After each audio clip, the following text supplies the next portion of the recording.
Мектепке карата белектерди беребиз. Infinix смартфонун сатып алып, канцелярдык товарлар менен рюкзакты белекке ал. Эң сонун белектер үчүн Осторго. Золото при каримской борьбе на чемпионате мира. Расскажите, что вы чувствуете? Да, я очень рад, очень счастлив, что у меня есть такая возможность завоевать первую золотую медаль для своего народа.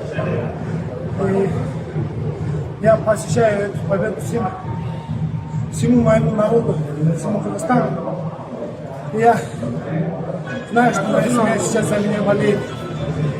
Спасибо моей семье, потому что они меня поддерживают. Спасибо моим тренерам, спасибо моим товарищам. И особенно хотел бы выделить один момент. У нас есть тренер Магай, недавно его отец погиб. Я хотел бы посвятить эту победу ему, потому что он воспитал лучшего тренера. Магай самый лучший тренер, один из самых лучших. И спасибо отцу Магаю за то, что воспитал такого сына.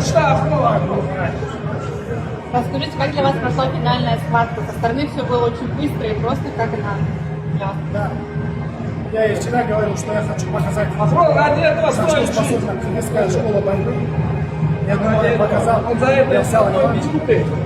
До этого я с ним встречался. Крайний раз я ему проиграл.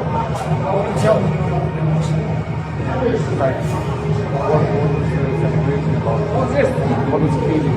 Когда вы так ярко отмечали победу на ковре, расскажите, что вы чувствовали в те секунды? Я всегда хотел такую победу поделиться своими тренерами, потому что они очень много сделали для победы. Без тренеров, без такой поддержки очень тяжело добиваться таких успехов. Так что это наша общая победа, и мы должны ее отмечать все вместе.